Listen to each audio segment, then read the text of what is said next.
Hey guys, I'm Jameson with Rogue Engineer, and today I'm going to show you how we built this oversized nightstand with charging shelf. The nice thing about it is there's plenty of room for nachos, multiple glasses of wine, and even some book storage down below. Let's get started.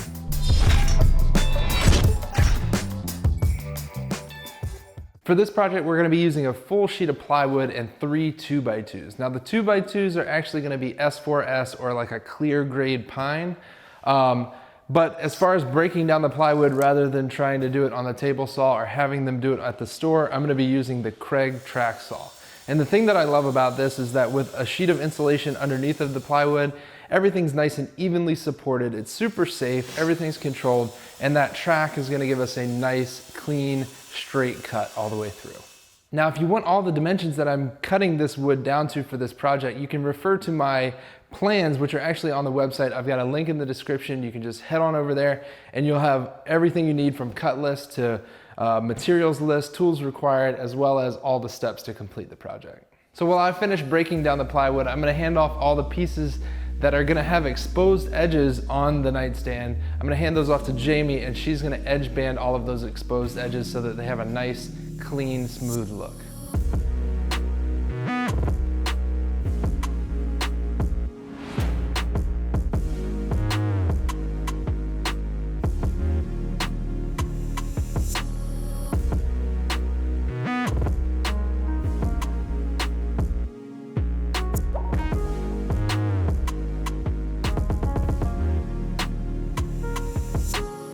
If you like videos like this and you want to see more of them, make sure you hit that subscribe button down below if you haven't done so already. And also don't forget to ring that bell right next to it so that you get notifications anytime we drop a new video. Now I'm going to go ahead and cut down the legs for the nightstand. As always, you can get all the details on the website as far as the cut list and all the diagrams to build this thing.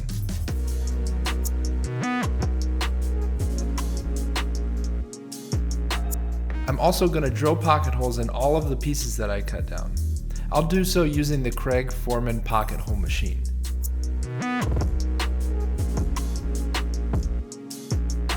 With that done, then I can assemble the cabinet using 1 1/4 inch pocket hole screws.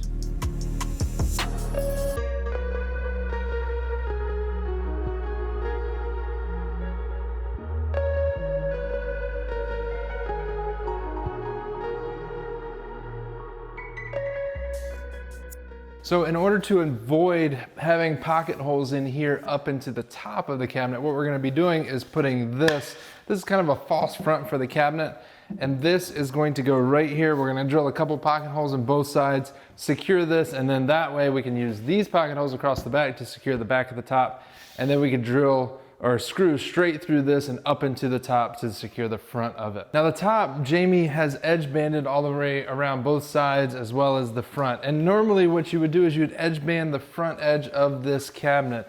The problem is we actually ran out of edge banding, so we're gonna have to go to the store and get some more, and we'll do it after the fact. It's not as big of an issue, but normally you would do it before you assembled. I was able to get some edge banding on the front face of this, and now that we've got the top ready to go as well as this box, I'm going to go ahead and roll this over onto the top for this portion and secure them together with 1 1/4 inch pocket screws.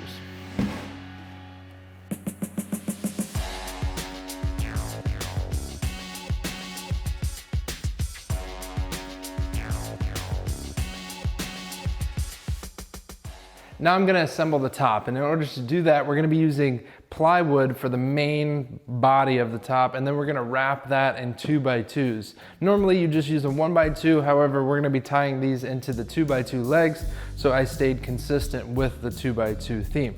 In order to attach all of those, what we're going to be using is 1 1/4 inch pocket hole screws. So we'll drill a bunch of pocket holes in the underside of the plywood and then attach those with wood glue and glue those miter joints so they don't come apart, screwing through the plywood into the 2x2s.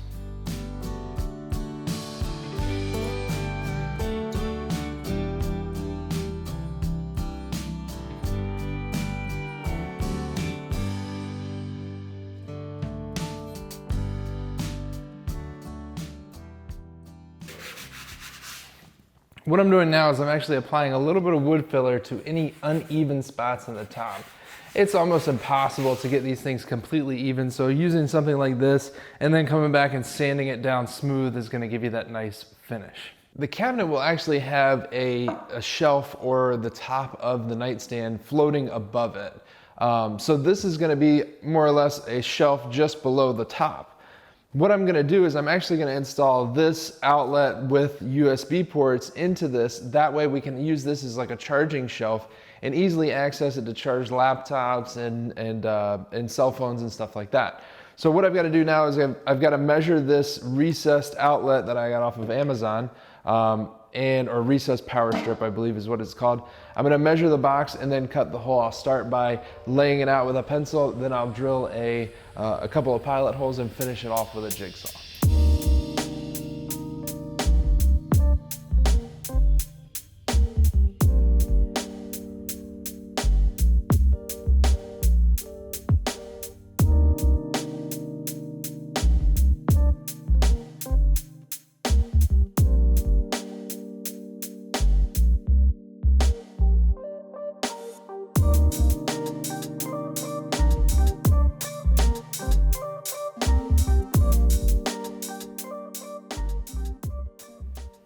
All right, so these feet are actually gonna overhang the bottom of the cabinet by exactly 4 inches.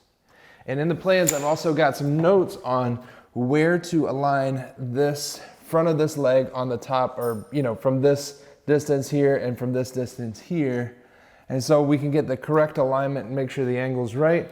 From the back, this leg is also going to extend down 4 inches past the bottom, and we're going to slide it in 1.5 inches from the back of the cabinet.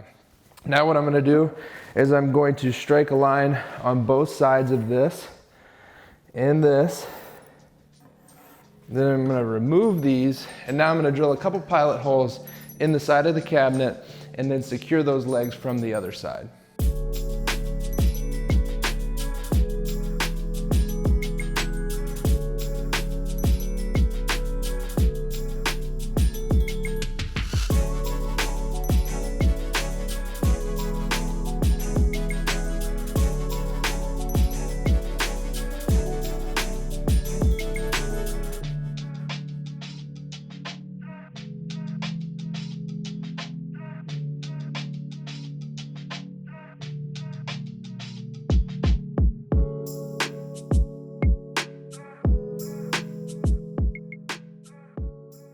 Now we're gonna set this top on here, and we will align the back of it so that we're 1.5 inches overhanging the back, just like the sides are. And we'll keep this in place here, drill a pilot hole through the top where each of the legs go, and then secure the top to those legs.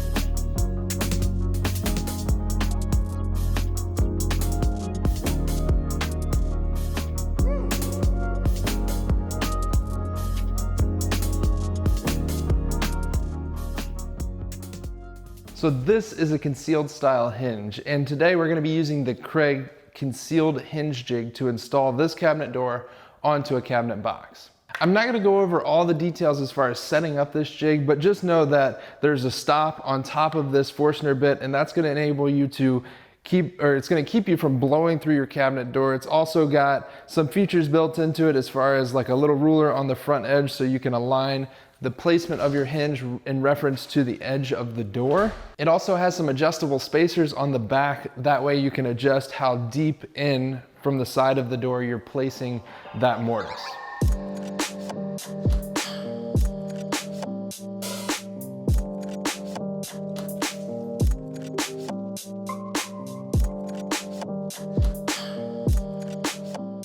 So with the mortise drilled, now we can actually switch over to a smaller pilot hole, or pilot bit rather, and then we'll drill through these 2 small holes and just a starter hole essentially for the screws that will secure the hinge. So now what I've done is I've taken a scrap piece of wood that is the same length as the door or less, and it's significantly narrower than the door. And this is gonna be my jig or template for attaching the door to the base. Now I'm gonna drill the holes exactly like I did in the door, 3 inches from the edge, the top and the bottom edge.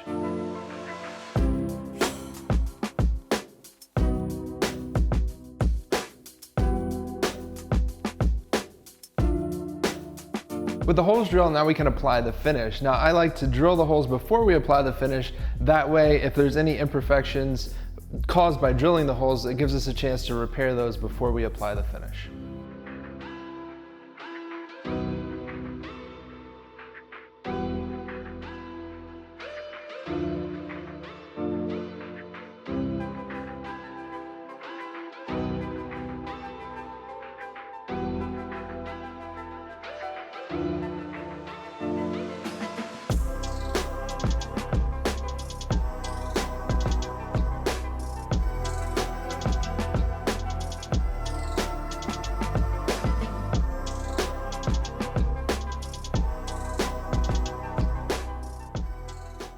Now, one thing I forgot to do was, since this is going to be recessed into this charging shelf, I forgot to drill a hole in the back to allow this plug to go through and plug into the wall. So that's what I'm going to do now. Ideally, I do that before we painted. However, we're just going to make it work.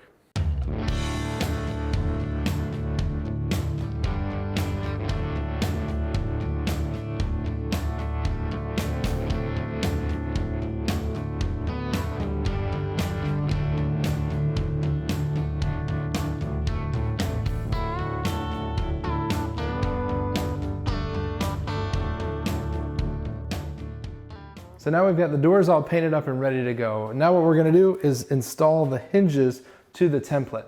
Now, if you're gonna be using the little rubber standoffs to keep your door off of the cabinet face, then make sure to include those there, because that will adjust how your bases are gonna be installed inside the cabinet. So go ahead and screw these in place to the template, and we'll move on to the next step. Now we've got our template ready to go, so we're going to be installing the bases of these hinges on the inside of the cabinet. Like I said before, if you are going to be using those rubber dots, make sure you have those on the template so that you can space them. Now, the reason this template is as narrow as it is because you need to get inside and secure these in place with the door there. So we're going to go ahead and make sure that this is exactly where we want it. We've got a nice even gap across the top. This is flush with the bottom. Everything looks good. Now we're going to go ahead and pre-drill those holes and then secure the base of the hinges inside the cabinet.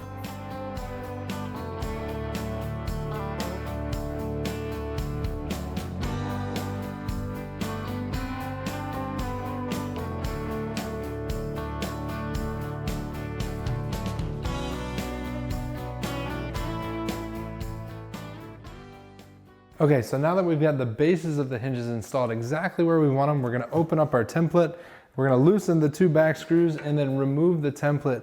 And with the template is gonna come the actual hinge part. Then we'll mount the bases from our other hinges to that template again, and we'll do the same thing on the other side.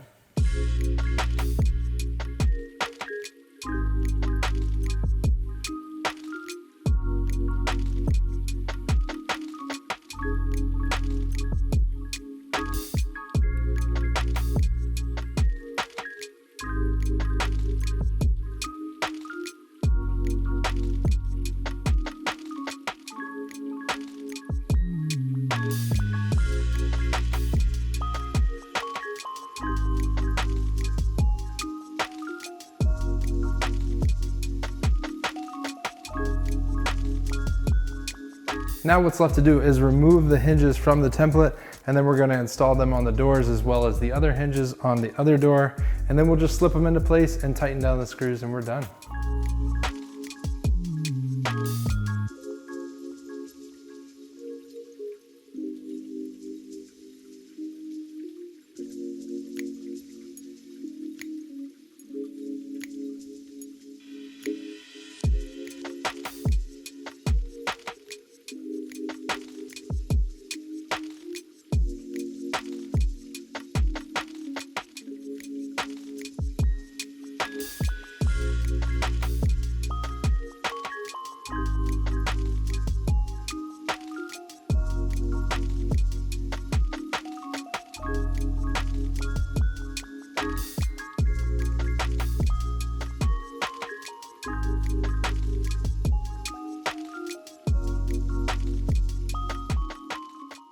So now it's time to install our door handles or door pulls or whatever you want to call them.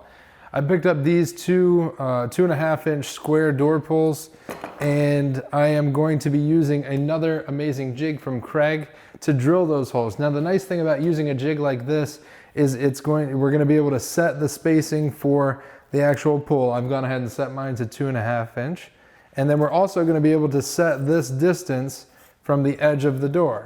So I can open up that door, and then I will, for ease, and because it just looks good, I'm gonna end up lining this up with the top of the door, drilling those 2 holes there, and then flipping it over and doing the same to that door. Now the other nice thing about having a jig like this is that this pilot hole, it has a steel bushing in there, and that way when the drill bit goes through it, it keeps the drill nice and straight so that that hole is gonna be nice and straight. All right, let's drill some holes.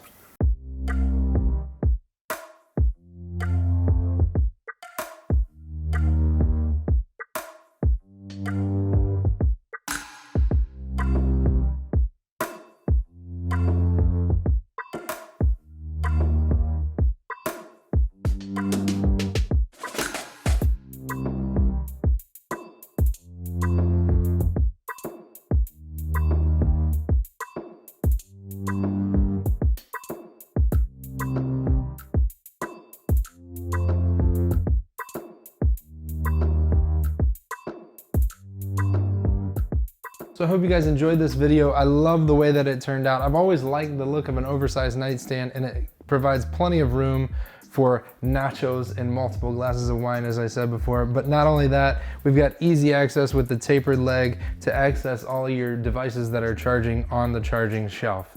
We've also got a ton of storage down below, which is perfect for pillows, extra blankets, or even some books if you're into that kind of thing. But wait, before you go, make sure you check out that video right there. YouTube thinks you'll like it, and I do too. If you haven't hit that subscribe button yet, hit that one right there, and that will make sure you don't miss out on any upcoming videos. If you want the full plans and tutorial on how to build that nightstand, that written tutorial is gonna be right here. Until next time, be safe and happy building.